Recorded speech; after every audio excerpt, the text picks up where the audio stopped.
ಕರ್ನಾಟಕ ರಾಜ್ಯದ ಬಿಜೆಪಿ ಸರ್ಕಾರ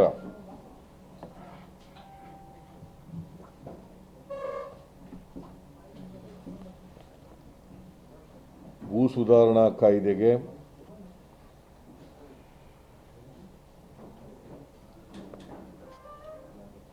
ತಿದ್ದುಪಡಿ ಮಾಡಿ ಭೂ ಸುಧಾರಣಾ ಕಾಯ್ದೆ 1961 ಅದಕ್ಕೆ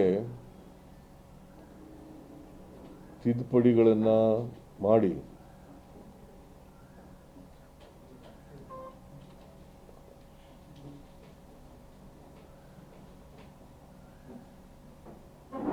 ಆರ್ಡಿನೆನ್ಸ್ ಅನ್ನು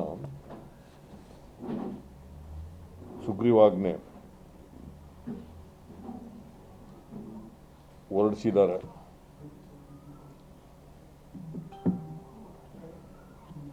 ಅದು 13/7/2020 ಮೊನ್ನೆ ಸೋಮವಾರ.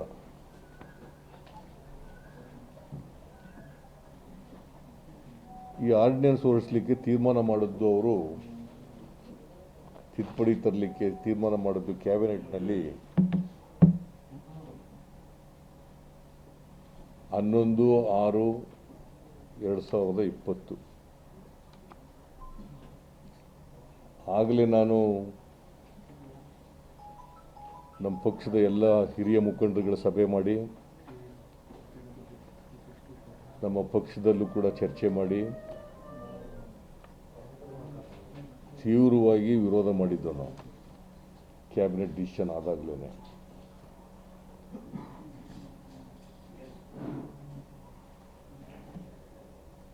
ನಾವು ಕೋವಿಡ್-19 ರೋಗ ಭಾಳ ತೀವ್ರವಾಗಿ ಹರಡ್ತಾ ಇದೆ. ಇಂಥ ಸಂದರ್ಭದಲ್ಲಿ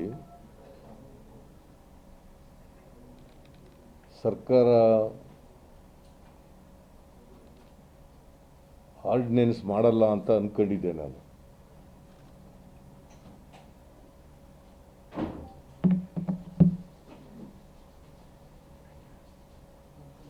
ಈ ಸಂದರ್ಭವನ್ನು ಬಳಸಿಕೊಂಡು ರಾಜ್ಯ ಸರ್ಕಾರ ತನ್ನ ಸರ್ವಾಧಿಕಾರಿ ಧೋರಣೆಯನ್ನು ಪ್ರದರ್ಶನ ಮಾಡಿದೆ.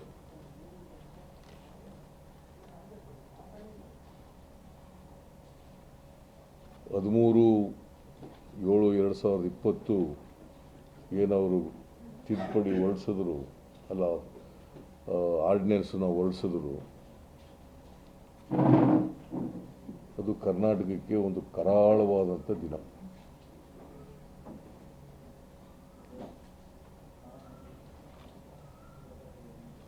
ಈ ತಿದ್ದುಪಡಿ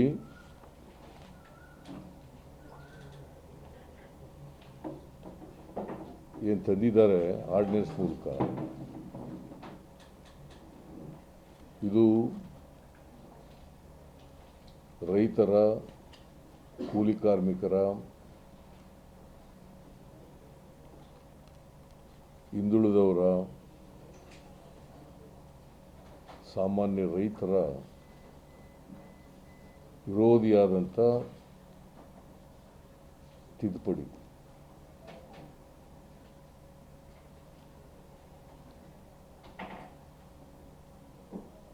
ನಿಮಗೆಲ್ಲ ಗೊತ್ತಿರೋ ಹಾಗೇನೆ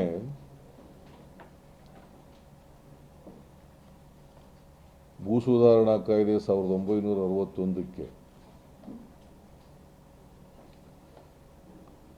1974ನೇ ಇಸ್ವಿನಲ್ಲಿ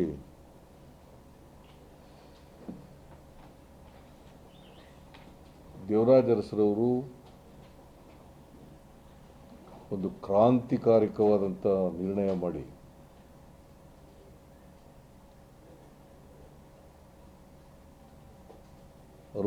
ರ ಕಾಯ್ದೆಗೆ section 63, section 79A, section 79B, section 79C ಮತ್ತು ಸೆಕ್ಷನ್ 80 ಇವುಗಳನ್ನು ಸೇರ್ಪಡೆಗೊಳಿಸಿ ಒಂದು ಪ್ರಗತಿಪರವಾದಂಥ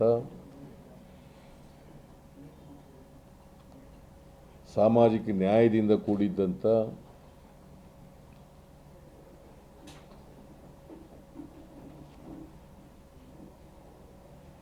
ಗೇಣಿದಾರರಾಗಿ ಉಳುಮೆ ಮಾಡ್ತಾ ಇದ್ದಂಥ ಗೇಣಿದಾರರಿಗೆ ನ್ಯಾಯ ಒದಗಿಸ್ಕೊಡ್ತಕ್ಕಂಥ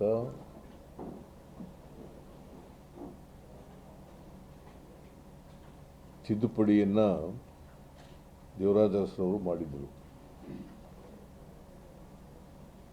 ಅದು 1/3/1974 1/3/1974 ಜಾರಿ ಬಂತು. ಅದು ಕರ್ನಾಟಕದ ಇತಿಹಾಸದಲ್ಲಿ ಸುವರ್ಣಾಕ್ಷರಗಳಲ್ಲಿ ಬರೆದಿರ್ತಕ್ಕಂಥ ದಿನ. ಯಾಕಂದರೆ ಸುಮಾರು 25 ಲಕ್ಷ ಗೇಣಿದಾರ ಕುಟುಂಬಗಳಿಗೆ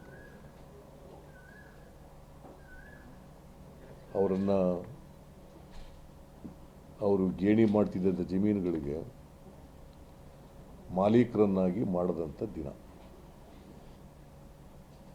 ಉಳುವವನೇ ಭೂಮಿ ಒಡೆಯ ಅಂತೇಳಿ ನಿಮಗೆಲ್ಲ ಗೊತ್ತಿರಬೇಕು. ಕಾಗೋಡು ಸತ್ಯಾಗ್ರಹ ಕರ್ನಾಟಕದಲ್ಲಿ ದೊಡ್ಡ ಹೋರಾಟ ನಡೀತಾ ಇತ್ತು.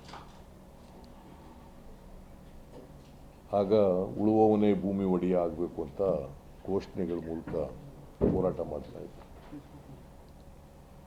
ಅದನ್ನು ದೇವರಾಜ ಅರಸರವರ ಕಾಲದಲ್ಲಿ ಶ್ರೀಮತಿ ಇಂದಿರಾ ಗಾಂಧಿಯವರು ಪ್ರಧಾನಮಂತ್ರಿ ಆಗಿದ್ದಂಥ ಸಂದರ್ಭದಲ್ಲಿ ಇದನ್ನು ಜಾರಿಗೆ ಮಾಡಿ ಆಕ್ಯುಪೆನ್ಸಿ ರೈಟನ್ನು ಎಲ್ರಿಗೂ ಕೊಟ್ಟರು. ಅಂದರೆ ಉಳುವವನೇ ಭೂಮಿ ಒಡೆಯ ಅಂತ ಮಾಡಿ ಹಕ್ಕುದಾರರನ್ನಾಗಿ ಮಾಲೀಕರನ್ನಾಗಿ ಮಾಡ್ತಕ್ಕಂಥ ಅದನ್ನು ಮಾಡಿದರು. ಅದ್ರ ಜೊತೆಗೆ ಕೋರ್ಟ್ಗಳಲ್ಲಿ ಇತ್ಯರ್ಥ ಆಗಾಗಿಲ್ಲ, ಅವು ಟ್ರಿಬ್ಯುನಲ್ಗಳಲ್ಲಿ ಇತ್ಯರ್ಥ ಆಗಬೇಕು ಅಂತ ಮಾಡಿದ್ರು. ಸಾಮಾನ್ಯ ಜನ ಅದನ್ನು ತೀರ್ಮಾನ ಮಾಡತಕ್ಕಂಥದ್ದು. ಅದಕ್ಕೆ ನ್ಯಾಯಾಲಯದ ಅಧಿಕಾರ ಕೊಟ್ಟು ಟ್ರಿಬ್ಯುನಲ್ಗಳಿಗೆ ಮಾಡಿಸಿದಂಥ ಬಹುಶಃ ಕರ್ನಾಟಕದಲ್ಲಿ ತಂದಿದ್ದಂಥ ದೇವರಾಜ ಅರಸರ ಕಾಲದಲ್ಲಿ ತಂದಂಥ ತಿದ್ದುಪಡಿ ಇದೆಯಲ್ಲ 1974, ಇಡೀ ದೇಶಕ್ಕೆ ಒಂದು ಮಾದರಿಯಾದಂಥ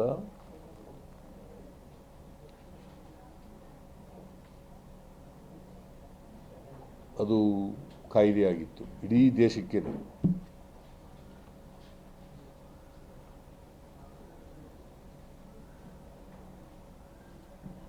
ಅದರಲ್ಲಿ 79A ನಲ್ಲಿ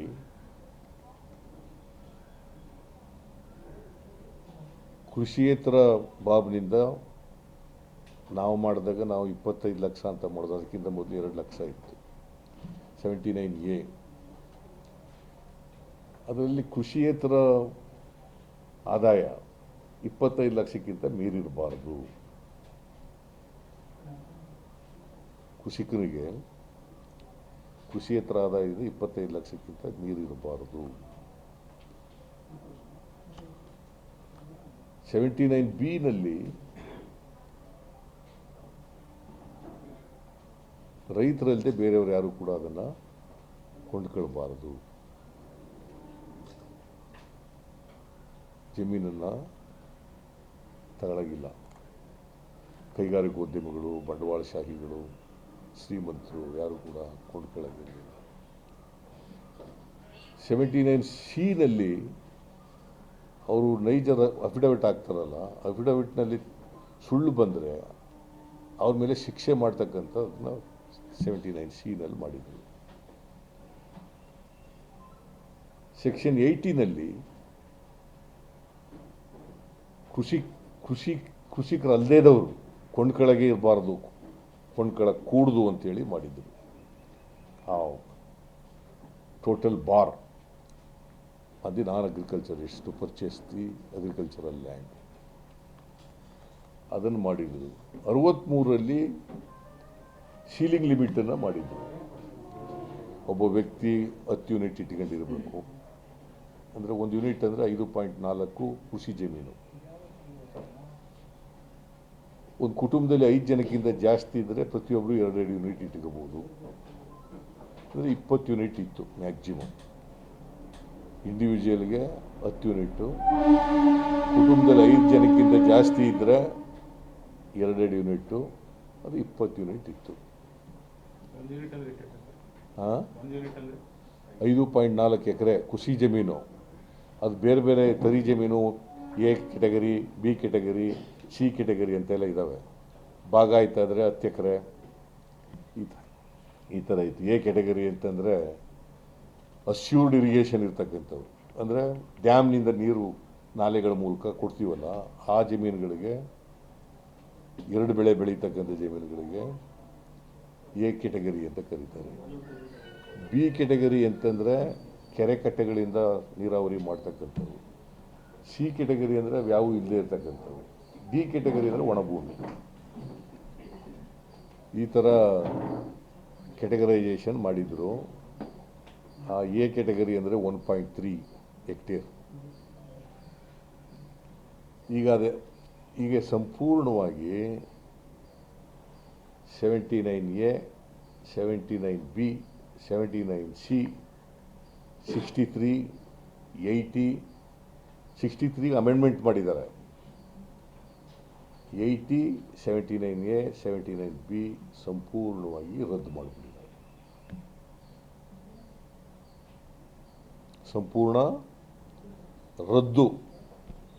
ಅದು ಹೆಂಗೆ ರೆಟ್ರಾಸ್ಪೆಕ್ಟಿವ್ ಎಫೆಕ್ಟಿವ್ ಬರೋ ರೀತಿಯಲ್ಲಿ ಪೂರ್ವಾನ್ವಯ ಆಗುವಂತೆ 79A, 79B, 79C, ಸೆಕ್ಷನ್ 80 ಇವನ್ನ ರದ್ದು ಮಾಡಿ ರೆಟ್ರಾಸ್ಪೆಕ್ಟಿವ್ ಆಗಿ 63ಗೆ ತಿದ್ದುಪಡಿ ಮಾಡಿದ್ದಾರೆ. ಆಮೇಲೆ ಕೆಲವು ಕೇಸ್ಗಳು ನಡೀತಾ ಇದ್ದಾವೆ 79AB ಕೋರ್ಟ್ಗಳಲ್ಲಿ.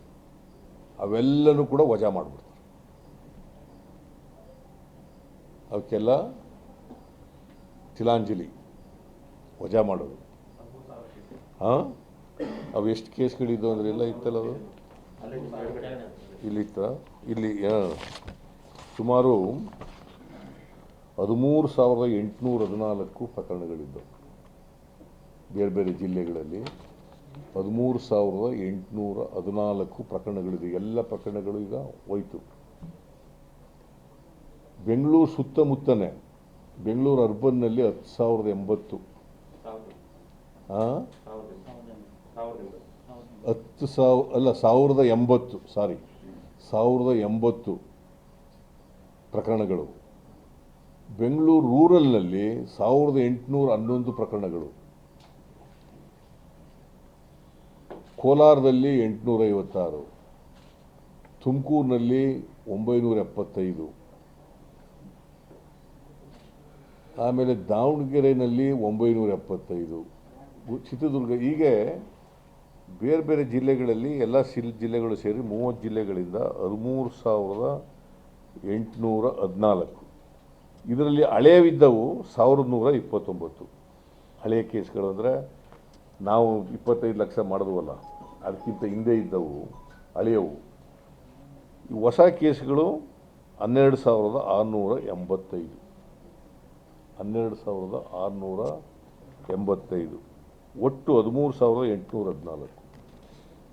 ನನಗೆ ಸರಿಯಾಗಿ ಎಕ್ಸ್ಟೆಂಟು ಸಿಕ್ಕಿಲ್ಲ ಮಾಹಿತಿ. ಒಂದೊಂದು ಪ್ರಕರಣಕ್ಕೆ ಕನಿಷ್ಠ 4 ಎಕರೆ ಅಂತ ಇಟ್ಕೊಳ್ಳೋಣ. ಒಂದೊಂದು ಪ್ರಕರಣದಲ್ಲಿ 4 ಎಕರೆ ಇದೆ ಅಂತ ಅಂದ್ಕೊಂಡ್ರು ಕೂಡ ಎಷ್ಟಾಯಿತು? 13 4 52. ಹಾಂ, ಎಷ್ಟಾಯಿತು? 52,000 ಆಯಿತು. ಈ ಬೆಂಗಳೂರು ಸುತ್ತಮುತ್ತ ಬೆಲೆ ಎಷ್ಟಿದೆ ಒಂದು ಎಕರೆಗೆ? ನನ್ನ ಪ್ರಕಾರ 45,000 ರಿಂದ 50,000 ಕೋಟಿ ರೂಪಾಯಿಗಳು ಇವೆಲ್ಲ ಈಗ ವಜಾ ಆಗ್ಬಿಟ್ಟವೆ. 45,000 ರಿಂದ 50,000 ಕೋಟಿ ರೂಪಾಯಿ ಬೆಲೆ ಬಾಳ್ತಕ್ಕಂಥ ಜಮೀನುಗಳು. ಇಷ್ಟು ಈಗ ಕೋರ್ಟ್ ಮುಂದೆ ನಡೆಯೋಗಿಲ್ಲ ಕೇಸ್ಗಳು. All cases will be disposed of or dismissed. Merit ಮೇಲಲ್ಲ, ರದ್ದು ಮಾಡಿಬಿಟ್ರು ಈಗ. ಇದು ಇವರು ಮಾಡಿರ್ತಕ್ಕಂಥ ಘನಕಾರ್ಯ. ಇದು ನಿಮಗೆ ಈ ಬೆಂಗಳೂರು ಮೈಸೂರು ಸುತ್ತಮುತ್ತ ಈ ಗೃಹ ನಿರ್ಮಾಣ ಸಹಕಾರ ಸಂಘಗಳಿದಾವಲ್ಲ, ಇವ್ರುಗಳೆಲ್ಲ ಮಧ್ಯವರ್ತಿಗಳ ಮೂಲಕ ಜಮೀನು ತಗೊಂಡಿದ್ದಾರೆ. ಇದರಲ್ಲಿ ಎಷ್ಟು ಪ್ರಕರಣಗಳಿದ್ದಾವಪ್ಪ ಅಂತೇಳಿ ಒಂದು ಆಡಿಟ್ ಮಾಡಿಸಿದ್ದಾರೆ. ರಿಜಿಸ್ಟ್ರಾರ್ ಆಡಿಟ್ ಮಾಡಿಸಿದ್ದಾರೆ. ಆಡಿಟ್ ಮಾಡಿಸಿದ್ರೆ ಆಡಿಟ್ನಲ್ಲಿ ಏನು ಹೇಳಿದ್ದಾರೆ ಅಂತಂದರೆ, ನೌಕರರ ಗೃಹ ನಿರ್ಮಾಣ ಸಂಘದ ಸಹಕಾರ ದೋಖಾ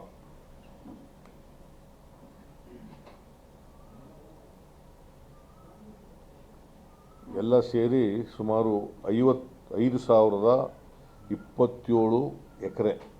5,027 ಎಕರೆ.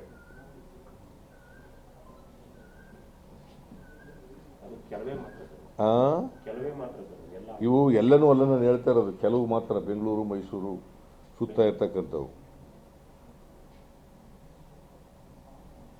ಇವರು ಅವರು ಆಡಿಟ್ ಮಾಡಿದಾಗ ಏನು ಹೇಳಿದ್ದಾರೆ ಅಂತಂದರೆ,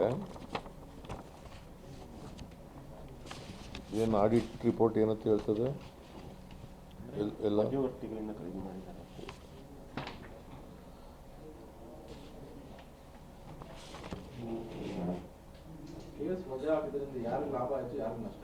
ಹೇಳ್ತೀನಿ ಸ್ವಲ್ಪ. ಅದು ಇದರ ಮೌಲ್ಯಗಳು ಅವರು ಆಡಿಟ್ ಮಾಡಿರೋ ಪ್ರಕಾರ more than 10,000 crores. Not all, ಕೆಲವು ಮಾತ್ರ.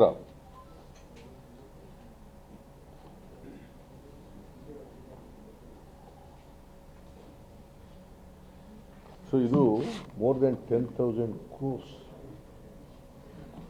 ಇದು ನಾನು ಸರ್ಕಾರ ಮಾಡಿರೋದು, ರಿಜಿಸ್ಟ್ರಾರ್ ಮಾಡಿಸಿರೋದು. ಈಗ ಅವೆಲ್ಲ ಮಧ್ಯವರ್ತಿಗಳಿಂದ ತಗೊಂಡಿದ್ರಲ್ಲ, ಅವೆಲ್ಲ 79A 79B ಎಲ್ಲ ಹೋಯ್ತವೆ.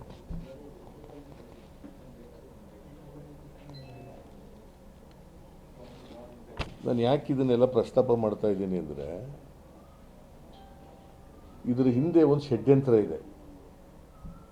ಇವತ್ತು ಕಾರಣಗಳು ಏನೇ ಕೊಡ್ಬೋದು, ಅವ್ರು ಏನು ಕಾರಣ ಕೊಡ್ತಾ ಇದ್ದಾರೆ, ಅಧಿಕಾರಿಗಳು ಭ್ರಷ್ಟಾಚಾರ ಮಾಡ್ತಾ ಇದ್ರು,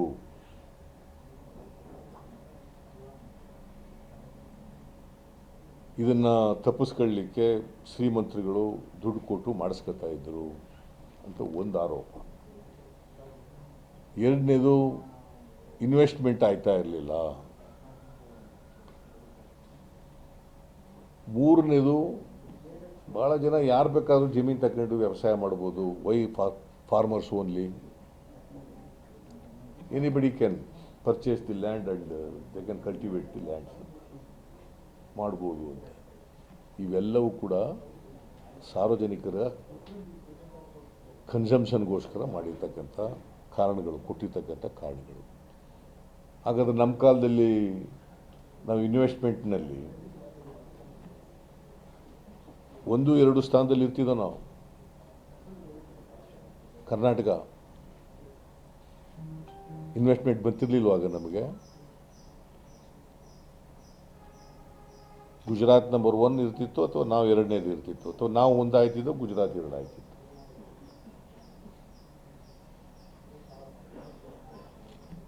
ಮತ್ತು ನೀವು ಭ್ರಷ್ಟಾಚಾರ ಇದೆ ಅಂತಂದ್ರೆ ಬರೀ ಇದೊಂದೇ ಇಲ್ಲ ಭ್ರಷ್ಟಾಚಾರ ಇರೋದು. ಬೇರೆ ಬೇರೆ ಇಲಾಖೆಗಳು ಸಬ್ ರಿಜಿಸ್ಟ್ರಾರ್ ಆಫೀಸ್ನಲ್ಲಿ ಭ್ರಷ್ಟಾಚಾರ ನಡೆಯಲ್ವೋ? ಪೊಲೀಸ್ ಇಲಾಖೆಯಲ್ಲಿ ಭ್ರಷ್ಟಾಚಾರ ನಡೆಯಲ್ವೋ? ನೀವಿರೋದು ಯಾಕೆ ಮತ್ತೆ? ಸಂಪೂರ್ಣ ತೆಗೆದಾಕಕ್ಕಂತೂ ಆಗೋದಿಲ್ಲ, ತಡೆಗಟ್ಟಿ. ಗೌರ್ಮೆಂಟ್ ಇರೋದು ಯಾತಿಗೆ ಮತ್ತೆ? ಅಧಿಕಾರಿಗಳಿರೋದು ಯಾತಿಗೆ ಮತ್ತೆ? ಸುಮ್ಮನೆ ಇದು ಕುಂಟು ನೆಪ. ಬೇರೆ ರಾಜ್ಯಗಳಲ್ಲೆಲ್ಲ ಇದ್ದಾವೆ ಅಂತ ಹೇಳೋದು. ಬೇರೆ ರಾಜ್ಯಗಳಲ್ಲೆಲ್ಲ ಈ ಥರದ್ದು ತೆಗೆದಾಕ್ಬಿಟ್ಟಿದ್ದಾರೆ, ಕರ್ನಾಟಕದಲ್ಲಿ ಮಾತ್ರ ಇಟ್ಕೊಂಡಿದ್ದೀವಿ ಅಂತ. ನಿಮಗೆ ಕೇರಳಕ್ಕೆ ಹೋದರೆ ಬರೀ 20 ಎಕರೆ ಅಷ್ಟೇ ಒಂದು ಕುಟುಂಬಕ್ಕೆ ಇರೋದು. ತಮಿಳ್ನಾಡಿಗೆ ಹೋದರೆ 30 ಎಕರೆ ಇದೆ. ಆಂಧ್ರದಲ್ಲಿ 54 ಎಕರೆ ಇದೆ. ನೀವು 80 ಯೂನಿಟ್ ಮಾಡಿಕೊಡಕ್ಕೆ ಹೋಗಿದ್ದೀರಲ್ಲ, ಎಷ್ಟು 63ನೇ ಸೆಕ್ಷನ್ 63ಕ್ಕೆ ತಿದ್ದುಪಡಿ ಮಾಡಿ 20 ಇದ್ದದನ್ನು 80 ಮಾಡಕ್ಕೆ ಕೊಟ್ಟಿದ್ದೀರಿ. ಈಗ 80 ಅಂದರೆ ಎಷ್ಟಾಯಿತು? ಎಷ್ಟು ಎಕರೆ ಆಯಿತು? 54 ಇಂಟು 80 ಹಾಂ ಎಷ್ಟಾಯಿತು ಎಕರೆ? 436 ಎಕರೆ. 436 ಎಕರೆ. 108 ಎಕರೆ ಇದ್ದದನ್ನು ಒಂದು ಕುಟುಂಬಕ್ಕೆ ಇವತ್ತು 436 ಎಕರೆ ಮಾಡಕ್ಕೆ ಕೊಟ್ಟಿದ್ದೀರಿ. ಸೆಕ್ಷನ್ 63ನ ತಿದ್ದುಪಡಿ ಮಾಡಿ ಸೀಲಿಂಗನ್ನು ಅಲ್ಲಿವರೆಗೂ ತಗೊಂಡೋಗಿದ್ದೀರಿ. 436 ಎಕರೆ ಇಟ್ಕೊಳ್ಳೋರು ಯಾರು? ಬಡ ರೈತ ಇಟ್ಕೊತಾನ? ಸಾಮಾನ್ಯ ಕುಟುಂಬದಿಂದ ಬಂದವನು ಇಟ್ಕೊತಾನ? ರೈತ ಕುಟುಂಬದಿಂದ ಬಂದವರು ಯಾರೂ ಇಟ್ಕೊಳ್ಳೋಕ್ಕಾಗಲ್ಲ, ತಗೊಳಕ್ಕಾಗಲ್ಲ ಅಷ್ಟೊಂದು ಜಮೀನನ್ನು. ಎಲ್ಲ ಕಾರ್ಪೊರೇಟ್ ಬಾಡಿಗಳು, ಬಂಡವಾಳಶಾಹಿಗಳು, ರಿಯಲ್ ಎಸ್ಟೇಟ್ ಬಿಸ್ನೆಸ್ ಮಾಡೋರು.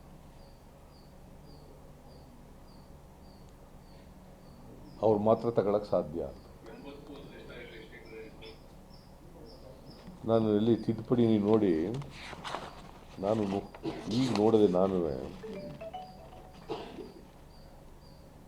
Section 2A section 2 subsection 2 of 63 amendment ಮಾಡಿದ್ದಾರೆ. ಅದರಲ್ಲಿ 2A subsection 2A, the ceiling area for person who is tenant under class B of section 2 of section 5 shall be 80 units. 80 units ಈಗ ಮಾಡಿರೋದು. From 20 to 80 units. 118 ಎಕರೆ ಒಂದು ಕುಟುಂಬ ಇಟ್ಕೋಬೋದಾಗಿತ್ತು ಖುಷ್ಕಿ ಜಮೀನನ್ನು. ನೀವು 436 ಎಕರೆ ನೀವು ಇಟ್ಕೋಬೋದು. ಆಮೇಲೆ ತರಿ ಜಮೀನು ತಗೋಬೋದು, ಬಾಗಾಯತ್ ಜಮೀನು ತಗೋಬೋದು, ಯಾರು ಬೇಕಾದ್ರೂ ತಗೋಬೋದು. ದುಡ್ಡಿರೋರು ಯಾರು ಬೇಕಾದ್ರೂ ತಗೋಬೋದು. ಇಂಥ ಪರಿಸ್ಥಿತಿ ನಿರ್ಮಾಣ ಆದರೆ ಏನು ಮಾಡ್ತಾರೆ ಬಡವರು? ನಮ್ಮ ದೇಶದಲ್ಲಿ ಸುಮಾರು 87 ಲಕ್ಷ ಕುಟುಂಬಗಳಿದ್ದಾವೆ, ರೈತ ಕುಟುಂಬಗಳು. ನಮ್ಮ ರಾಜ್ಯದಲ್ಲಿ, ದೇಶದಲ್ಲ, ಕರ್ನಾಟಕದಲ್ಲಿ 87 ಲಕ್ಷ ಕುಟುಂಬಗಳಿದ್ದಾವೆ. ಆವ್ರೇಜ್ 3 ಎಕರೆ ಇರ್ಬೋದು ಜಮೀನು. ಆವ್ರೇಜ್ 3 ಎಕರೆ. ಅದರಲ್ಲಿ ಸುಮಾರು 4 ಕೋಟಿ ಜನ ರೈತರು. ಅದ್ರಲ್ಲಿ ಶೆಡ್ಯೂಲ್ ಕಾಸ್ಟ್ನವರು ಬರ್ತಾರೆ, ಶೆಡ್ಯೂಲ್ ಟ್ರೈಬ್ನವರು ಬರ್ತಾರೆ. ಇವರೆಲ್ಲ ಸೇರಿದ್ರೆ ಸುಮಾರು 4 ಕೋಟಿ ಜನ ರೈತರು. ಈ ಇಡೀ ರೈತ ಸಮುದಾಯವನ್ನು ನಾಶ ಮಾಡಕ್ಕೆ ಹೊರಟಿದ್ದಾರೆ. ಇವರೆಲ್ಲರೂ ಹೋಗಿ ಈಗ ಕಾರ್ಪೊರೇಟ್ ಬಾಡಿಗಳ ಬಾಗಿಲು ಕಾಯ್ಕ ನಿಂತ್ಕೋಬೇಕು, ಬೀದಿ ಪಾಲಾಗ್ಬಿಡ್ತಾರೆ, ಮಾರ್ಕತ್ತವೆ. ಏನು ಮಾಡ್ತಾರೆ ಪಾಪ ಬಡವರು? ಸ್ವಲ್ಪ ದುಡ್ಡು ಜಾಸ್ತಿ ಕೊಡ್ತೀವಿ ಅಂದರೆ ಮಾರ್ಕತ್ತಾರೆ. ಯಾರು ತಗೊಳ್ಳೋರು? ಯಾರು? ದುಡ್ಡಿರೋರು ತಗೋತಾರೆ. ತಗೊಂಡು ಏನು ಮಾಡ್ತಾರೆ? ರಿಯಲ್ ಎಸ್ಟೇಟ್ ಮಾಡ್ತಾರೆ. ಆಹಾರದ ಉತ್ಪಾದನೆ ಏನಾಗ್ತದೆ?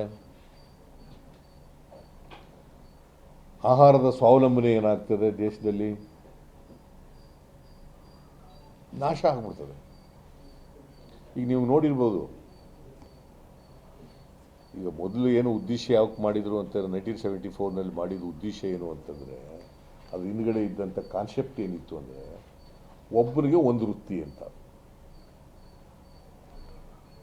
ಸರ್ಕಾರಿ ನೌಕರಿಲೋ ನೀವು ನಿಮ್ಮ ಸರ್ಕಾರಿ ನೌಕರಿಯಲ್ಲಿದೆಯಾ, ನೀನು ಯಾವ ಕೈಗಾರಿಕೆ ಮಾಡ್ತಾಯಿದ್ದೆ ನಿನ್ನ ಕೈಗಾರಿಕೆ ಮಾಡು.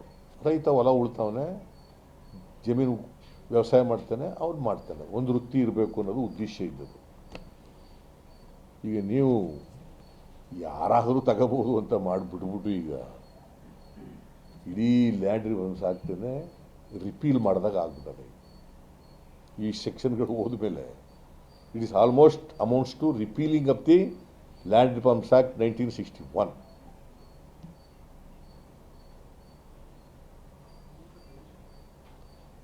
ರಿಪೀಲಿಂಗ್ ಆಫ್ ದಿ 1961 ಆಕ್ಟ್.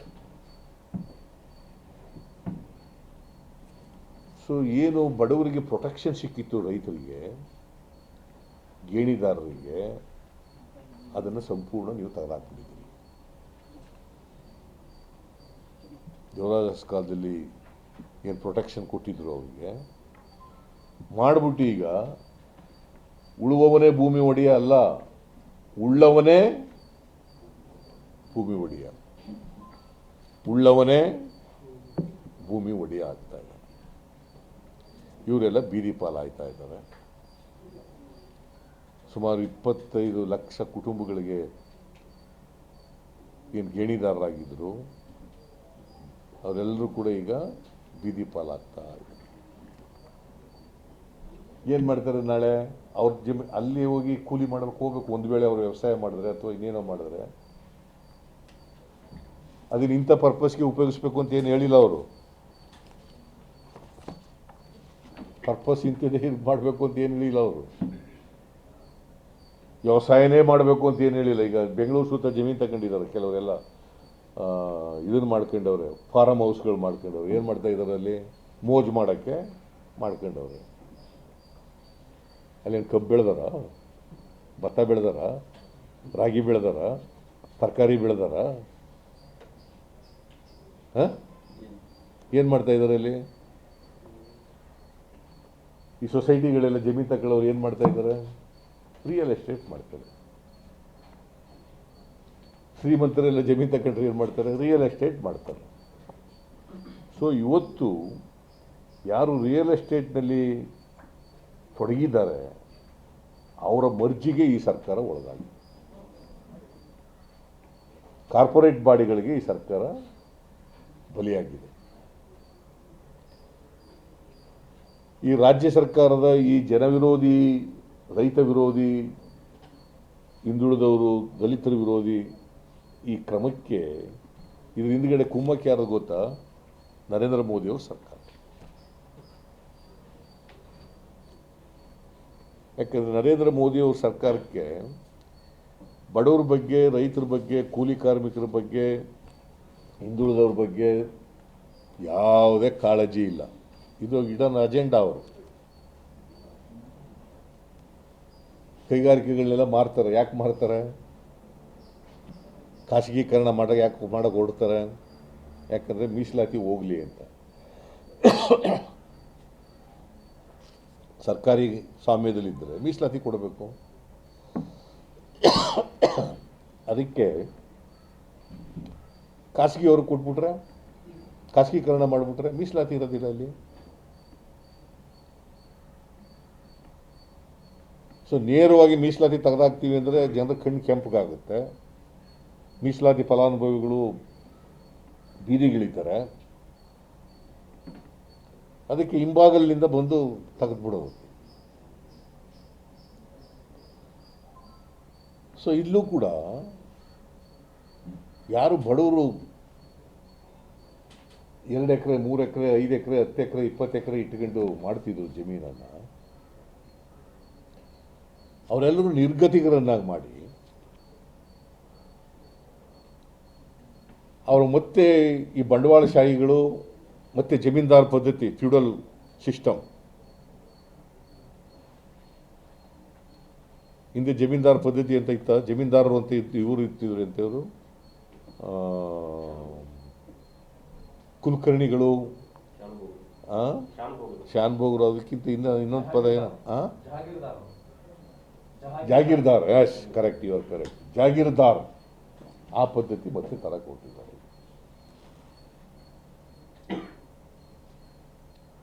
ಜಮೀನ್ದಾರಿ ಪದ್ಧತಿ, ಜಾಗೀರ್ದಾರ್ ಪದ್ಧತಿ, ಅದರ ಥರ ಕೊಟ್ಟಿದ್ದಾರೆ. ಇದರಿಂದ ದುಷ್ಪರಿಣಾಮ ಏನು? ಒಂದು, ಖುಷಿ ನಾಶ ಆಗೋದು. ಎರಡನೇದು, ನಿರ್ಗತಿಕರಾಗ್ತಕ್ಕಂಥದ್ದು. ಜಮೀನ್ ಮೇಲೆ ಯಾರು ವ್ಯವಸಾಯ ಮಾಡ್ಕೊಂಡು ಬದುಕಿದ್ರು ಅವರು ನಿರ್ಗತಿಕರಾಗ್ತಕ್ಕಂಥದ್ದು. ಮೂರನೇದು, ಆಹಾರದ ಸ್ವಾವಲಂಬನೆ ಹೋಗ್ತದೆ.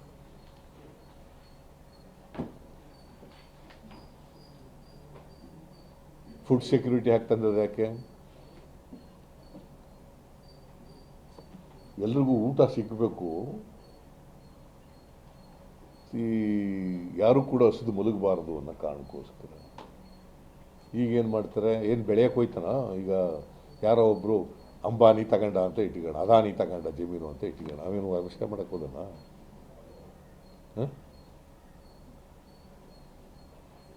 ಹೊಲ ಉಳ್ತಾನ ಅವನು?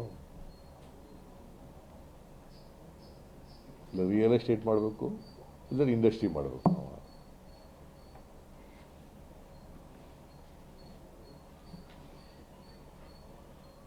ಇದಕ್ಕೆ ಇವತ್ತು ದಾರಿ ಮಾಡಿಕೊಡ್ತಾ ಇದ್ದಾರೆ. ಇದ್ರ ಜೊತೆಗೆ ನೀವು ಪೂರಕವಾಗಿ ಏನು ಮಾಡ್ತಾ ಇದ್ದಾರೆ? ಕೇಂದ್ರ ಸರ್ಕಾರದ ಕುಮ್ಮಕ್ನಿಂದ APMC ಆ್ಯಕ್ಟಿಗೆ ತಿದ್ದುಪಡಿ ತಗೊಬಂದರು, ಅದನ್ನು ಆರ್ಡಿನೆನ್ಸ್ ಮಾಡಿದ್ರು. ಇನ್ನೊಂದು ಥರ ಕೊಟ್ಟಿದ್ದಾರೆ, ವಿದ್ಯುತ್ತು ಸರಬರಾಜು, ಉತ್ಪಾದನೆ, ಸರಬರಾಜು ಮತ್ತು ಟ್ರಾನ್ಸ್ಮಿಷನ್, ಇದನ್ನು ಖಾಸಗಿಯವರು ಕೂಡ ಕೊಟ್ಟಿದ್ದಾರೆ. ಯಾಕಂದ್ರೆ ರೈತರಿಗೆ ನಾವು ಪಂಪ್ ಸೆಟ್ಗಳಿಗೆ ಫ್ರೀ ವಿದ್ಯುತ್ ಕೊಡ್ತೀವಿ, ಅದನ್ನು ತಪ್ಪಿಸ್ಬೇಕು.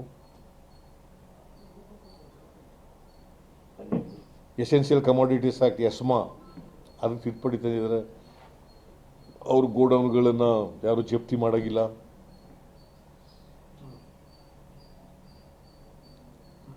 ಲ್ಯಾಂಡ್ ರಿಫಾರ್ಮ್ಸ್, ಇದು ಲ್ಯಾಂಡ್ ರಿಫಾರ್ಮ್ಸ್ ಆ್ಯಕ್ಟಿಗೆ ತಿದ್ದುಪಡಿ ತಗೊಳ್ತಾ ಇದ್ದಾರೆ.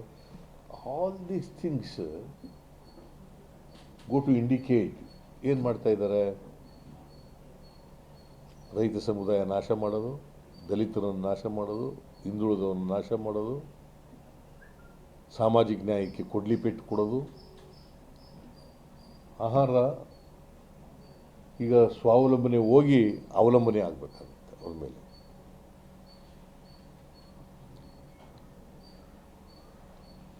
ಇದು ಇವತ್ತು ಯಡಿಯೂರಪ್ಪನವ್ರ ಸರ್ಕಾರ ಎಂತಹ ಸಮಯನ ಉಪಯೋಗಿಸ್ಕೊಂಡಿದ್ದಾರೆ.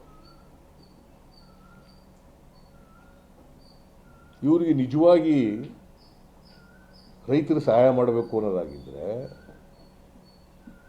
ಅಸೆಂಬ್ಲಿ ಚರ್ಚೆ ತರ್ಬೋದಾಗಿತ್ತಲ್ಲ, ಅಸೆಂಬ್ಲಿನಲ್ಲಿ ಚರ್ಚೆ ಮಾಡ್ಬೋದಾಗಿತ್ತಲ್ಲ, ಸಾರ್ವಜನಿಕವಾಗಿ ಚರ್ಚೆಗೆ ಇಡ್ಬೋದಾಗಿತ್ತಲ್ಲ, ಇವರ ಸದುದ್ದೇಶಗಳನ್ನೆಲ್ಲ ಹೇಳ್ಬೋದಾಗಿತ್ತಲ್ಲ ಜನರ ಮುಂದೆ.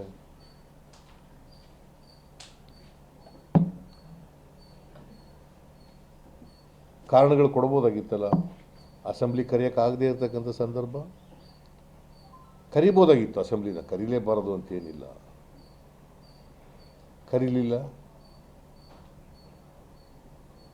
6 ತಿಂಗಳವರೆಗೂ ಕರಿಬೋದು ಅಂತ ಅನ್ನೋದನ್ನು ಅದನ್ನು ಉಪಯೋಗಿಸ್ಕೊಂಡಿದ್ದಾರೆ.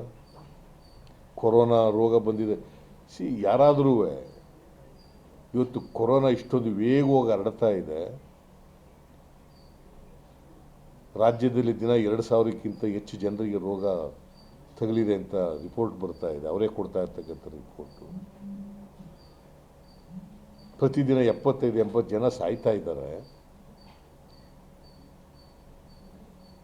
ಕರ್ನಾಟಕ ಇವತ್ತು 4ನೇ ಸ್ಥಾನ ಕೊಟ್ಟೋಯ್ತು ನಮ್ಮ ದೇಶದಲ್ಲಿ. ದೇಶ 3ನೇ ಸ್ಥಾನಕ್ಕೆ ಬಂದಿದೆ ಜಗತ್ತಿನಲ್ಲಿ. ಇದನ್ನು ಮಾಡೋದು ಬಿಟ್ಟು ಈಗ ಇದರ ಅಗತ್ಯ ಏನಿತ್ತು? Where was the urgency? ಈಗ ಒಂದು ಆರ್ಡಿನೆನ್ಸ್ ಮಾಡಬೇಕಾದ್ರೆ ಅಸೆಂಬ್ಲಿ ಇಲ್ಲ, ನಡೀತಾ ಇಲ್ಲ, ಭಾಳ ತುರ್ತಾಗಿದೆ ಇದು. ಆ ತುರ್ತು ಸಮಸ್ಯೆಯನ್ನು ಬಗೆಹರಿಸಲಿಕ್ಕೋಸ್ಕರವಾಗಿ ಈ ಥರದ್ದು ಒಂದು ಕಾಯ್ದೆ ಮಾಡಬೇಕಾಗಿದೆ. ಅಂಥದ್ದು ಪರಿಸ್ಥಿತಿ ಇದೆಯಾ? There is no such emergency.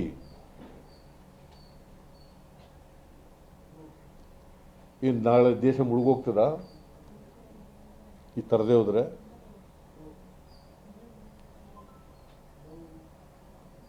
No urgency at all. ನೀವು ಪ್ರಾಮಾಣಿಕರಾಗಿದ್ದರೆ, ಸದುದ್ದೇಶ ಇದ್ದಿದ್ರೆ ಅಸೆಂಬ್ಲಿ ಕರೆದು ಅಸೆಂಬ್ಲಿದಲ್ಲಿ ಚರ್ಚೆ ಮಾಡ್ಬೋದಾಗಿತ್ತು. ಇವತ್ತು ಲಾಕ್ಡೌನ್ ಆಗಿರೋ ಸಂದರ್ಭದಲ್ಲಿ ಈ ಲಾಕ್ಡೌನ್ ಆಗಿರೋದನ್ನು ಉಪಯೋಗಿಸಿಕೊಂಡು ಹೇಗೂ ವಿರೋಧ ಪಕ್ಷಗಳು, ಸಂಘ ಸಂಸ್ಥೆಗಳು, ರೈತರು, ರೈತ ಸಂಘಟನೆಗಳು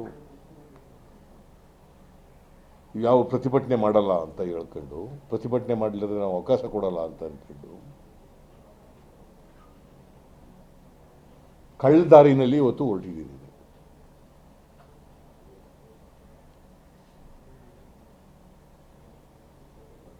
ನಾನು ಈ ಕಾನೂನು ಇದೆಯಲ್ಲ, ಇದು ತಂದಿರ್ತಕ್ಕಂಥದ್ದು ಇದು ಒಂದು ಕರಾಳ ಶಾಸನ. ಕರ್ನಾಟಕಕ್ಕೆ ಇದು ಒಂದು ಕರಾಳದ ದಿನ. ಇದನ್ನು ಕೂಡಲೇ ಈ ಆರ್ಡಿನೆನ್ಸನ್ನು ವಾಪಸ್ ಪಡೆಯಿರಿ. APMC ಆ್ಯಕ್ಟನ್ನು ವಾಪಸ್ ಪಡಿಬೇಕು. ಎಸ್ಮಾ ತಂದಿರೋದನ್ನು ವಾಪಸ್ ತಗೋಬೇಕು.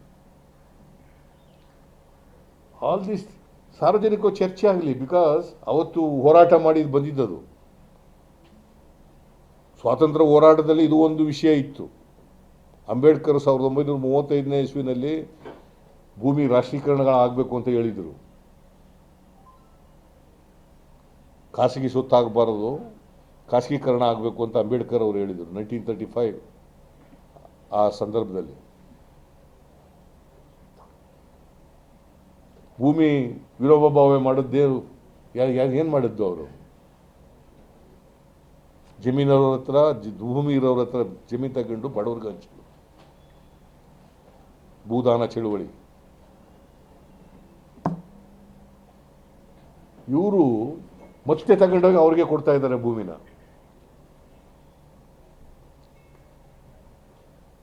ಇವ್ರನ್ನ ಏನಂತ ಕರೀಬೇಕು? ಸೊ ಇವರು ಕಾರ್ಪೊರೇಟ್ ಬಾಡಿಗಳ ಏಜೆಂಟ್ಗಳು.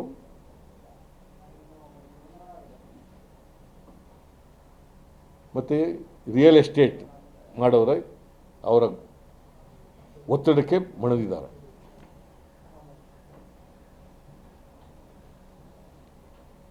ರಿಯಲ್ ಎಸ್ಟೇಟ್ ವ್ಯಾಪಕವಾಗಿ ನಡೀತದೆ. ಕೃಷಿ ಜಮೀನೆಲ್ಲ ರಿಯಲ್ ಎಸ್ಟೇಟ್ನಲ್ಲಿ ಭಾಳಷ್ಟು ಹೋಗ್ತದೆ. ಅದರಿಂದ ಈ ತಿದ್ದುಪಡಿಗಳನ್ನು ಕೂಡಲೇ ಆರ್ಡಿನೆನ್ಸ್ಗಳು, ಈ ಎಂಥದ್ದು ಸುಗ್ರೀವಾಜ್ಞೆಗಳು, ಇವುಗಳನ್ನು ವಾಪಸ್ ತಗೋಬೇಕು. ಜನರ ಮುಂದೆ ಚರ್ಚೆ ಆಗಬೇಕು. ಅಸೆಂಬ್ಲಿನಲ್ಲಿ ಚರ್ಚೆ ಆಗಬೇಕು. ಅಲ್ಲಿವರೆಗೆ ಇದನ್ನು ವಾಪಸ್ ತಗೊಳ್ತಕ್ಕಂಥ ಕೆಲಸ ಮಾಡಬೇಕು ಸರ್ಕಾರ. ನಾನು ತೀವ್ರವಾಗಿ ವಿರೋಧ ಮಾಡ್ತಾ ಇದ್ದೀನಿ.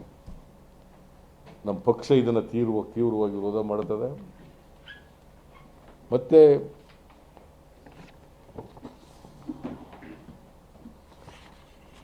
ನೀವು ಹಿಂದೆ ಈ ಗಣಿ ಹಗರಣ ನೋಡಿರ್ಬೋದು. ಆ ಗಣಿ ಹಗರಣಕ್ಕಿಂತ ದೊಡ್ಡ ಹಗರಣಗಳು ಹೋಗಿದ್ದು, ದೊಡ್ಡ ಹಗರಣ ಇದು. ನಾನು ಹೇಳಿದ್ನಲ್ಲ, ರಿಯಲ್ ಎಸ್ಟೇಟ್ನ ಜಮೀನುಗಳು ಹೆಂಗೆ ಎಷ್ಟು ಪೆಂಡಿಂಗ್ ಇರ್ತಕ್ಕಂಥ ಎಲ್ಲ ಪೆಡಿಷನ್ಸು 79A 79ನಲ್ಲಿ ಇರ್ತಕ್ಕಂಥ ಎಲ್ಲ ಕೇಸ್ಗಳನ್ನೆಲ್ಲ ಈ ವಜಾ ಮಾಡಿಬಿಡ್ತಾ ಇದ್ದಾರಲ್ಲ. It comes to about 45,000 to 50,000 crores. ಈ ರಿಜಿಸ್ಟ್ರಾರ್ ಮಾಡಿರ್ತಕ್ಕಂಥ ಸೊಸೈಟಿಗಳು ಇದರದು ಅದು ಸುಮಾರು 10,000 ಕೋಟಿಗೂ ಹೆಚ್ಚು. ಇವೆಲ್ಲ ಗಣಿ ಹಗರಣಕ್ಕಿಂತ ಹೆಚ್ಚು ದೊಡ್ಡ ಹಗರಣಗಳಾಗ್ತಾ ಇದ್ದಾವೆ. ಯಡಿಯೂರಪ್ಪನವರು ಹಸಿರು ಶಾಲೆ ಹಾಕೊಂಡು ಪ್ರಮಾಣ ವಚನ ತಗೋತಾರೆ. ನಾನು ರೈತರ ಹೋರಾಟದ ಮೂಲಕ ಬಂದವರು ಅಂದ್ಕೊಂಡು ಗೋಲಿಬಾರ್ ಮಾಡೋರು ಇವರೇ. ರೈತರ ಹೆಸರು ಹೇಳ್ಕೊಂಡು ಈಗ ರೈತರ ಭೂಮಿನ ಕಾರ್ಪೊರೇಟ್ ಬಾಡಿಗಳಿಗೆ, ರಿಯಲ್ ಎಸ್ಟೇಟ್ ಮಾಡೋರಿಗೆ ಕೊಡ್ತಾ ಇರೋರು ಇವರೇ. ಇವ್ರನ್ನ ರೈತ ವಿರೋಧಿ ಅಂತ ಕರಿಬೇಕು ಹೊರತು ರೈತರ ಪರವಾದ ಸರ್ಕಾರ ಅಂತ ಕರೀಲಿಕ್ಕೆ ಸಾಧ್ಯ ಇಲ್ಲ. ಸಾಮಾಜಿಕ ನ್ಯಾಯದ ವಿರೋಧಿ ಸರ್ಕಾರ ಅಂತ ಕರಿಬೇಕಾಗ್ತದೆ. ಸೊ ಇದನ್ನ ಈ ಹಿಂದೆ ತಂದಿದ್ದ ಸುಗ್ರೀವಾಜ್ಞೆಗಳು APMCಗೆ, ಎಸ್ಮಾಗೆ ಇವನ್ನ ವಿರೋಧ ಮಾಡೋದ್ರ ಜೊತೆಗೆ ಈಗ 13ನೇ ತಾರೀಕು ತಂದಿರೋದು ಲ್ಯಾಂಡ್ ರಿಫಾರ್ಮ್ಸ್ ಆಕ್ಟ್ಗೆ, ಇದು ಅತ್ಯಂತ ಕರಾಳವಾದಂಥ ಶಾಸನ. ಇದನ್ನು ನಾವು ತೀವ್ರ ವಿರೋಧ ಮಾಡ್ತೀವಿ. ಮತ್ತು ನಾವು ಬೇರೆಯವ್ರ ಜೊತೆಲೂ ಮಾತಾಡ್ತೀನಿ, ಬೇರೆ ಪಕ್ಷದವ್ರ ಜೊತೆ ರೈತ ಸಂಘಟನೆಗಳು, ದಲಿತ ಸಂಘಟನೆಗಳ ಜೊತೆಲೂ ಕೂಡ ಮಾತಾಡ್ತೀನಿ. ನಮ್ಮ ಪಕ್ಷದಲ್ಲೂ ಕೂಡ ಚರ್ಚೆ ಮಾಡ್ತೀವಿ. ಗ್ರಾಮದಿಂದ ಚಳುವಳಿಗಳನ್ನು ರೂಪಿಸ್ತೀವಿ. ಗ್ರಾಮ ಮಟ್ಟದಿಂದ ಚಳುವಳಿಗಳನ್ನು ರೂಪಿಸಿ ಕಾಂಗ್ರೆಸ್ ಪಕ್ಷ ಒಂದು ದೊಡ್ಡ ಹೋರಾಟವನ್ನು ಈ ಭಾರತೀಯ ಜನತಾ ಪಕ್ಷದವರ ಹಿಡನ್ ಅಜೆಂಡಾ ಮತ್ತು ಈ ರೈತ ವಿರೋಧಿ ನೀತಿಯನ್ನು ತೀವ್ರವಾಗಿ ವಿರೋಧ ಮಾಡ್ತೀವಿ. ಈ ಅಮೆಂಡ್ಮೆಂಟು ವಾಪಸ್ ತಗೊಳ್ಳೋವರೆಗೂ ಕೂಡ ಹೋರಾಟ ಮಾಡ್ತೀವಿ. ರೈತರಿಗೆ ರಕ್ಷಣೆ ಕೊಡಲಿಕ್ಕೆ, ಗೇಣಿದಾರರಿಗೆ ರಕ್ಷಣೆ ಕೊಡ್ತಕ್ಕಂಥ ಅವ್ರ ಪರವಾಗಿ ಕಾಂಗ್ರೆಸ್ ಪಕ್ಷ ನಿಲ್ತದೆ. ಯಾಕಂದರೆ ಇದು ಕಾಂಗ್ರೆಸ್ ಪಕ್ಷದ ಮಾಡಿದಂಥ ಕಾರ್ಯಕ್ರಮ. ರೈತನೇ ಉಳುವವನೇ ಭೂಮಿ ಒಡೆಯ ಅಂತ ಮಾಡಿದ್ದು ಕಾಂಗ್ರೆಸ್. ಹಾಂ, ಹಗರಣದಲ್ಲಿ ಭಾಗಿಯಾಗಿದ್ದಾರೆ. ಇಡೀ ಸರ್ಕಾರವೇ ತಂದಿರೋದಲ್ವ ಇದನ್ನು. ಯಾರ್ಯಾರು ಅಂತ ಗಣಿ ಹಗರಣಕ್ಕಿಂತ ದೊಡ್ಡದು ಅಂತ ಹೇಳಿದೆ ಅಷ್ಟೇ ನಾನು. ಗಣಿ ಹಗರಣದಲ್ಲಿ ಸ್ಪೆಸಿಫಿಕ್ ಪರ್ಸನ್ಸ್ ಇದ್ದರು. ಇದರಲ್ಲಿ ಇಡೀ ಸರ್ಕಾರವೇ ಕಾರ್ಪೊರೇಟ್ ಬಾಡಿಗಳ ಪರವಾಗಿ ರಿಯಲ್ ಎಸ್ಟೇಟ್ನವ್ರಿಗೆ ಅವರಿಗೆ ಬಲಿಯಾಗಿದ್ದಾರೆ. ಇಡೀ ಸರ್ಕಾರ ರೈತ ವಿರೋಧಿಯಾಗಿ ಕೆಲಸ ಮಾಡ್ತಾ ಇದೆ. ನೀವು ಬಹಳ ಅತ್ಯಂತ ಉಗ್ರವಾಗಿ ಖಂಡಿಸ್ತೀರಿ. ಆದರೆ ನಿಮ್ಮ ಪಕ್ಷದ ಮುಖಂಡರು KC ಕೊಂಡಯ್ಯ ಅಂತವರು ಇದು ಸರಿಯಾದ ಕ್ರಮ, ಸರಿಯಾದ ಕಾಯ್ದೆ, ಇದರ ಅಗತ್ಯತೆ ಇತ್ತು ಅಂತ ಪ್ರತಿಪಾದನೆ ಮಾಡ್ತಾರೆ. ಸೊ ಈ ರೀತಿ ಭಿನ್ನವಾಗಿರುವಂಥ ಚಿಂತನೆಗಳು ಇಲ್ಲ, ಅದು ಆ ಥರ ಸರಿಯಾದ ಕ್ರಮ ಅಂತ ಸ್ವಾಗತ ಏನು ಮಾಡಿಲ್ಲ ಅವರು. ಆಗಿನ್ನೂ ಆರ್ಡಿನೆನ್ಸೇ ಬಂದಿಲ್ಲ, ಎಲ್ಲಿ ಸ್ವಾಗತ ಮಾಡ್ತಾರೆ? ನಾನು ಸುಮ್ಮನೆ ಚರ್ಚೆನಲ್ಲಿ ನೀವು ಭ್ರಷ್ಟಾಚಾರ ಹಿಂಗೆ ಮಾಡ್ತಾ ಇದ್ದಾರೆ ಹಂಗೆ ಹಿಂಗೆ ಅಂತ ಇವನು ಅಶೋಕ ಹೇಳಿದಾಗ ಭ್ರಷ್ಟಾಚಾರ ತೆಗೆದಾಕೋದು ಸ್ವಾಗತ ಅಂತ ಹೇಳಿದ್ದಾರೆ ಅಷ್ಟೇ. ಭ್ರಷ್ಟಾಚಾರ ನಡೀತಾ ಇದ್ದಾರೆ, ಅದನ್ನು ನಿಲ್ಲಿಸಬೇಕು ಅನ್ನೋದು ಸ್ವಾಗತ ಅಂತ ಹೇಳಿದ್ರು. ಇದನ್ನು ಮಾಡಬೇಕು ಅಂತ ಹೇಳಿದ್ದಾರೆ. ನಮ್ಮ ಇಡೀ ಪಕ್ಷ ಒಕ್ಕೊರಲಿನಿಂದ ಇದನ್ನು ವಿರೋಧ ಮಾಡ್ತದೆ.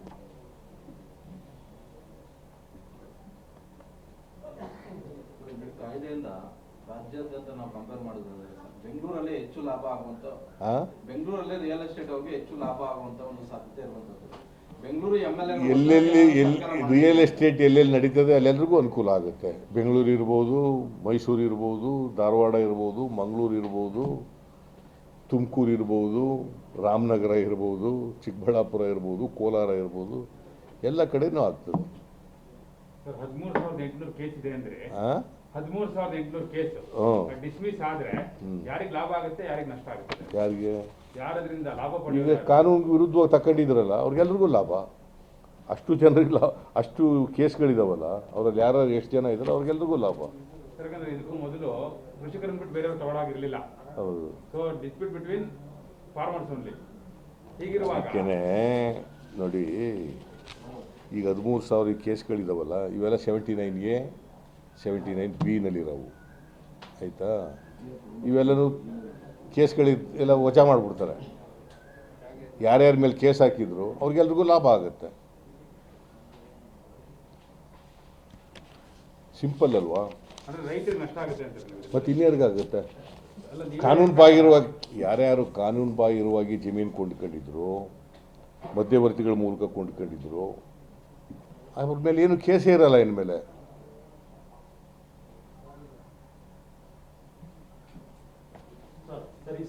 ಉತ್ತರ ಕರ್ನಾಟಕ ಭಾಗದಲ್ಲಿ ಈ ಜಮೀನುಗಳನ್ನು ನಿರ್ವಹಣೆ ಮಾಡೋ ಮಾಡೋಕ್ಕೆ ಬಡ ರೈತರಿಗೆ ಆಗ್ತಾ ಇಲ್ಲ. ಯಾವ್ದನ್ನ ಉತ್ತರ ಕರ್ನಾಟಕ ಭಾಗದಲ್ಲಿ ಹಾ. ಪದೇ ಪದೇ ಅತಿವೃಷ್ಟಿ ಅನಾವೃಷ್ಟಿ ಕಾಡ್ತಾ ಇರುತ್ತೆ.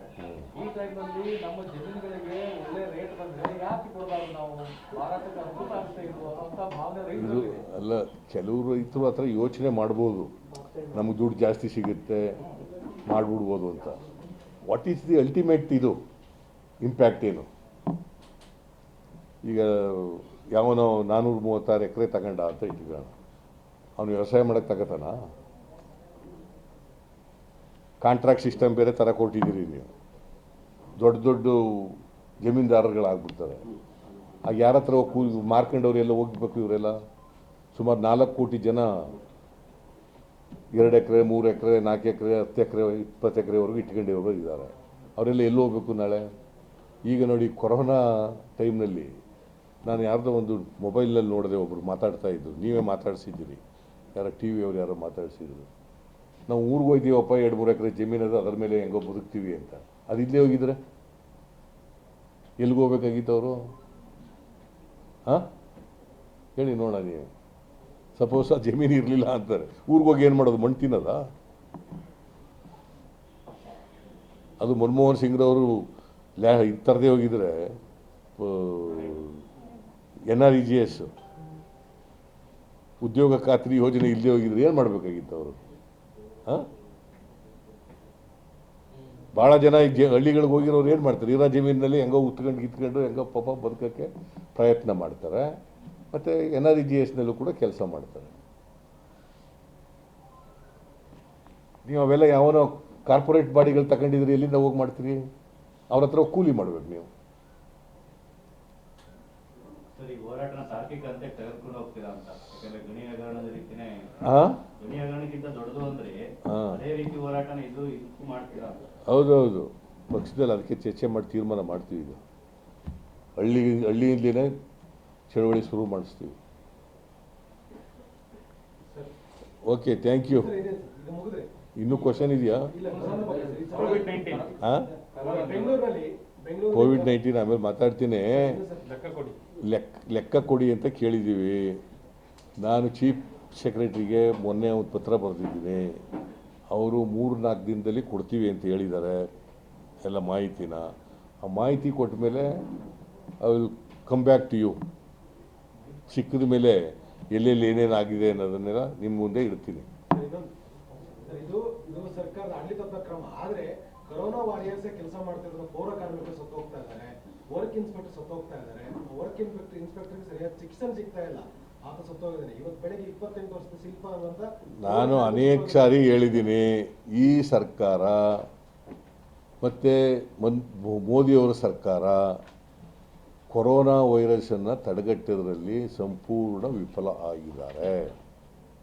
ಬರೀ ಪೌರ ಕಾರ್ಮಿಕರಷ್ಟೇ ಅಲ್ಲ, ಆಶಾ ಕಾರ್ಯಕರ್ತರು, ವೈದ್ಯಕೀಯ ಸಿಬ್ಬಂದಿ ಮತ್ತು ಜನರು ಇವತ್ತು ಪ್ರತಿದಿನ ಹೆಚ್ಚಾಗ್ತಾ ಇರಬೇಕಾದ್ರೆ ಏನು ಕಾರಣ? ಈಗ 1 ವಾರ ಲಾಕ್ಡೌನ್ ಮಾಡಿದ್ದೀವಿ, ಇದರಿಂದ ಏನು ಉಪಯೋಗ ಆಗೋದಿಲ್ಲ. ಯಾಕಂದರೆ ಇನ್ಕ್ಯುಬೇಷನ್ ಪೀರಿಯಡೇ 14 ದಿನ ಇದೆ. ಇದರಿಂದ ಏನಾಗಲ್ಲ. ಹಿಂದೆ 2 ತಿಂಗಳು ಮಾಡಿದರು, ಏನು ಲಾಭ ಆಯಿತು? ಅದಾದಮೇಲೆ ಹೆಚ್ಚಾದದ್ದು. ಸರ್ಕಾರ ಮಾಡಬೇಕಾಗಿರೋದು 2. ಒಂದು, ಸ್ಪ್ರೆಡ್ ಆಗದ ರೀತಿಯಲ್ಲಿ ತಡೆಗಟ್ಟಬೇಕು, ಬೇರೆಯವ್ರಿಗೆ ಸ್ಪ್ರೆಡ್ ಆಗದ ರೀತಿಯಲ್ಲಿ. 2ನೇದು, ಈಗಿರೋರನ್ನ ವಾಸಿ ಮಾಡಬೇಕು. ಯಾರಿಗೆ ಸೋಂಕು ತಗುಲಿದೆ ಅವ್ರಿಗೆ ಗುಣಪಡಿಸ್ತಕ್ಕಂಥ ಕೆಲಸ ಮಾಡೋದು, ಅವ್ರಿಗೆ ಸರಿಯಾದ ರೀತಿಯಲ್ಲಿ ಎಂಥದ್ದು ಚಿಕಿತ್ಸೆ ಮತ್ತು ಅವ್ರನ್ನ ಪೌಷ್ಟಿಕವಾದಂಥ ಆಹಾರ ಕೊಡೋದು, ನೋಡ್ಕೊಳ್ತಕ್ಕಂಥದ್ದು, ಇದನ್ನು ಮಾಡಬೇಕು. ಅದಕ್ಕೆ ಬೇಕಾದಂಥ ಬೆಡ್ಡು, ಕಾಟು ಇವೆಲ್ಲ ಹೆಚ್ಚು ಮಾಡ್ಕೊಳ್ತಕ್ಕಂಥದ್ದು, ಸಿಗ್ತಕ್ಕಂಥದ್ದು ಮಾಡ್ತಕ್ಕಂಥದ್ದು. ಇದನ್ನು ಮಾಡೋದು ಬಿಟ್ಬಿಟ್ಟು ಈಗ ಇವೆಲ್ಲ ಬೇರೆವೆಲ್ಲ ಮಾಡೋಕ್ಕೆ ಕೊಟ್ಟಿದ್ದಾರೆ. ಅದರಿಂದ ಫೇಲ್ ಆಗಿದೆ ಅಂತ ಹೇಳ್ತೀನಿ, ಇನ್ನೊಂದು ದಿನ ಹೇಳ್ತೀನಿ. ಆ ಡ್ಯೂಟಿ ಮಾಡ್ತಿರೋರಿಗೆ ಒಂದು ಚಿಕಿತ್ಸೆ ಕೊಡಕ್ ಆಗ್ತಾ ಇಲ್ಲ ಅಂದ್ರೆ ಬಿಬಿಎಂಪಿ ಕಾರ್ಯವೈಖರಿ ಬಗ್ಗೆ ಏನಂತೀರಂತ? ವರ್ಕ್ ಇನ್ಸ್ಪೆಕ್ಟರ್ ಚಿಕಿತ್ಸೆ ಸಿಗ್ತಾ ಇಲ್ಲ, ಆಸ್ಪತ್ರೆಗೆ ಕಳಿಸಿದಾರೆ ಅವ್ರನ್ನ. ಶಿವನಗರದಲ್ಲಿ ಇರ್ತಕ್ಕಂಥ ವರ್ಕ್ ಇನ್ಸ್ಪೆಕ್ಟರ್ ಶಿಲ್ಪ ಅಂತ ಹೇಳಿ ಪೌರ ಕಾರ್ಮಿಕ ಸತ್ತೋಗಿದ್ದಾರೆ, ಬೆಳಿಗ್ಗೆ ಪಾಸಿಟಿವ್ ಆಗಿ ಚಿಕಿತ್ಸೆ ಸಿಗ್ತದೆ ಸತ್ತೋಗಿರೋದು ಈ ಪ್ರಕರಣ ಸರ್. ಏನು ಮಾಡೋಕ್ಕಾಗಲ್ಲ. ಈ ಸರ್ಕಾರ totally ineffective in tackling the COVID-19, totally ಮಿಸರಬಲಿ failed. ನಾವು ಇದನ್ನು ಒಂದು 20 ಸಾರಿ ಸರ್ಕಾರದ ಗಮನಕ್ಕೆ ತಂದಿರಬಹುದು. ಅವ್ರು ಏನು ಅದನ್ನು ಸುಧಾರಣೆ ಮಾಡ್ಕೊಳ್ತಕ್ಕಂಥ ಪ್ರಯತ್ನ ಮಾಡಲೇ ಇಲ್ಲ. ಸರ್ಕಾರದಿಂದ ಏನು ಇದನ್ನು ತಡೆಗಟ್ಟತಕ್ಕಂಥದ್ದು ಏನೇನು ಕ್ರಮಗಳಿಲ್ಲ. ಸರ್, ಸರ್ಕಾರದ ವಿರುದ್ಧ ಲೆಕ್ಕ ಕೊಡಿ ಅಭಿಯಾನ ಶುರು ಮಾಡಿದ್ರ ಇನ್ನು ಕೆಪಿಸಿಸಿ ಅಧ್ಯಕ್ಷರು ವಿಕ್ಟೋರಿಯಾ ಹಾಸ್ಪಿಟಲ್ಗೆ ಭೇಟಿ ಕೊಟ್ಟರು. ಆ ಸಂದರ್ಭದಲ್ಲಿ ಮಾಧ್ಯಮಗಳ ಜೊತೆ ಮಾತನಾಡುವಾಗ ಎಲ್ಲರ ವಿರುದ್ಧನೂ ಕೂಡ ಆರೋಪ ಮಾಡಬಹುದು, ಆದ್ರೆ ಈ ಸಂದರ್ಭ ಇದು ಸಂದರ್ಭ ಅಲ್ಲ, ಮತ್ತೆ ಸ್ಥಳವೂ ಕೂಡ ಇದಲ್ಲ, ವಿಧಾನಸೌಧದಲ್ಲಿ ಚರ್ಚೆ ಮಾಡಬಹುದು ಅದ್ರ ಬಗ್ಗೆ ಅಂತ ಹೇಳಿದ್ರು. ಒಬ್ಬರು ವಿಪಕ್ಷ ನಾಯಕರು ಲೆಕ್ಕ ಕೊಡಿ ಅಂತ ಹೇಳ್ತಾರೆ, ಮತ್ತೊಬ್ರು ಈ ಸಮಯ ಅಲ್ಲ ಅಂತ ಹೇಳ್ತಾರೆ. ಏನ್ ನಿಮ್ಮಲ್ಲೇ ಇಲ್ಲ ಅದು ಆ ಕಾಂಟೆಕ್ಸ್ಟ್ ಏನು ಅಂತ ನೋಡಬೇಕು. ಈಗ ನೀವು ಕಾಂಟೆಕ್ಸ್ಟ್ ಬಿಟ್ಟು ಹೇಳ್ಬಾರ್ದು. ನಾವು ಮೊನ್ನೆ ತಾನೇ ನಾವು ಇದರಲ್ಲಿ ವಿಡಿಯೋ ಕಾನ್ಫರೆನ್ಸ್ನಲ್ಲಿ ಚರ್ಚೆ ಮಾಡಿದ್ದೀವಿ. ಅಲ್ಲ ಅಧ್ಯಕ್ಷರೇ ಕರೆದಿದ್ದ ಮೀಟಿಂಗ್ನಲ್ಲಿ ಚರ್ಚೆ ಮಾಡಿದ್ದೀವಲ್ಲಪ್ಪ, ಟಾಸ್ಕ್ ಫೋರ್ಸು ಇದರಲ್ಲೆಲ್ಲ ಚರ್ಚೆ ಮಾಡಿದ್ವಿ. ಇಲ್ಲ, ದಟ್ ಇಸ್ ನಾಟ್, ಹಂಗೆ ಹೇಳಿರ್ಲಿಕ್ಕೆ ಸಾಧ್ಯ ಇಲ್ಲ. ಚೆನ್ನಾಗಿದೆ ಅಂತೆಲ್ಲ ಅಲ್ಲಿಗೆ ಹೋಗಿದ್ದಾರೆ, ಡಾಕ್ಟರ್ಗಳ ಜೊತೆ ಎಲ್ಲ ಮಾತಾಡಿದ್ದಾರೆ, ನೀವು ಒಳ್ಳೆ ಕೆಲಸ ಮಾಡ್ತಾ ಇದ್ದೀರಿ ಅಂತ ಡಾಕ್ಟರ್ಗಳಿಗೆ, ಸಿಬ್ಬಂದಿಗಳಿಗೆ, ನರ್ಸ್ಗಳಿಗೆ ಹೇಳಿರ್ಬೋದು ಅಷ್ಟೇ. Okay, thank you.